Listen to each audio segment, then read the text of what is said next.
নমস্কার, সবাই কেমন আছেন? আশা করি সবাই খুব ভালো আছেন। আমি খুব ভালো আছি। তো চলুন প্রতিদিনের মতো আজকে ব্লগটা এখন থেকেই শুরু করি।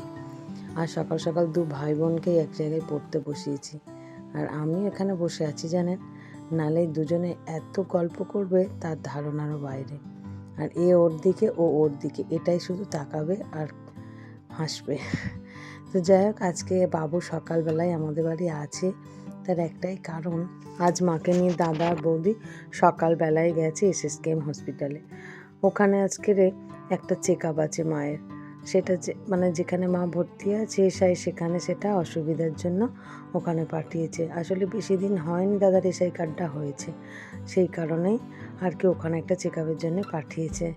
তবে যতটুকু সম্ভব মায়ের হয়তো স্কিনের কারণে হতে পারে, তবে সেটা এখনও পর্যন্ত আমাদের কাছে পরিষ্কার নয়। তবে দেখা যাক কখন ওরা ফেরে। তবে হয়তো যদি সব ঠিকঠাক থাকে আজকেই ডাক্তার ছুটি দিয়ে দিতে পারে। তবে যদি না হয় তো কাল পরশু হলেও হতে পারে আর কি। তবে মাকে ছুটি করিয়ে আমাদের বাড়ি নিয়ে আসারই কথা আছে, কারণ শরীরটা প্রচণ্ড উইক হয়ে আছে। আমার বাড়িতে বেশ কিছুদিন থেকে একটু শরীরটা সুস্থ করে তবে ফিরবে। যদিও আমিও অসুস্থ, তবু দুজনে মিলেই থাকবো, এরকম একটা কথাবার্তা হয়েছে। তবে ওনার এবারে মতিগতি কী, এর আগে তো এতবার ডাকার সত্ত্বেও এলো না, আর যার জন্য ঘরে বসে বসে এতটা ঠান্ডা লাগিয়ে ফেলে এরকম একটা বড় রোগ বাঁধিয়ে ফেললো। তবে এবারে কি হয়, নিজে থেকেই তো বলছে আসবো, দেখা যাক কতদূর কী হয়। তবে আজকে কি রান্না করছি সেটাই তো আপনাদের সাথে শেয়ার করা হলো না। আজকে একটু ঢেঁড়সের চচ্চড়ি করেছি, আম দিয়ে ডাল করেছি একটু টক, আর তার সাথে একটু আলু সিদ্ধ মাখিয়েছি আমি তেল লঙ্কা দিয়ে। জাস্ট সেটা শুধু আমি আর আলুর বাবা খাবো, এই কারণে। এরা বাচ্চারা খাবে না, এরা ওটা দিয়েই খাবে। আর ওদের জন্য দুটো ডিমের পোচ বানিয়ে দিয়েছি, তবে সেই জোড়া কুসুমের ডিম। আর ওই তো বললো আমাকে পোচ করে দাও, আর বাবুও তাই। আর সকালে আলুর বাবা ওটা ভাজা করে দিয়েছি, নিয়ে গেছে।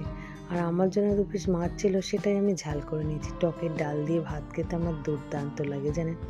সবটা ভাত আমি যদি পারি তো টকের ডাল দিয়েই খেয়ে ফেলি, এত ভালো লাগে কি বলবো। তবে এর সাথে আলু সিদ্ধ না হলেও চলতো, একটু মাছের যেহেতু ঝাল ছিল, কিন্তু আলু সিদ্ধটা দিয়ে ফেলেছিলাম যদি সবাই সকালে টিফিন করে, সেই কারণে। তবে যখন করলো না তাই খাওয়া হয়ে গেল। সন্ধ্যাবেলায় আরুর আজকে প্রচণ্ড খিদে পেয়েছে, কারণ আজ বিকালে কেউ কিচ্ছুই মুখে তুলেনি। আজ বিকাল 3টে কত মিনিট থেকে একটার গ্রহণ ছিল, তো সেই কারণে আমি আজ উঠানেও নামিনি জানেন, সবাই বারণ করলো তাই। তো সন্ধ্যা হতে না হতেই প্রচণ্ড খিদে পেয়েছে, কিন্তু এখন বাজে 7টার মতো। 6:52-তে গ্রহণটা কাটার কথা ছিল, যাই হোক। তারপরেই একটু সন্ধ্যে ধূপ দেখিয়ে আর তারপরেই বেগুন ভাজা রুটি বানাতে বসেছি। রুটির আটা আগে থেকেই ফ্রিজে মাখা ছিল, সেটা বার করে নিয়েছিলাম। তারপরে বেগুনটা কেটে হলুদটা মাখিয়ে রাখছি।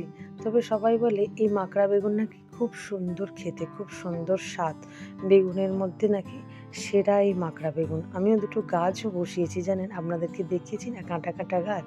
আর এই বেগুনের গাছে যেমন কাঁটা, এই বেগুনের বোঁটাতেও তেমন কাঁটা, একে চিনতে একটু অসুবিধা হয় না।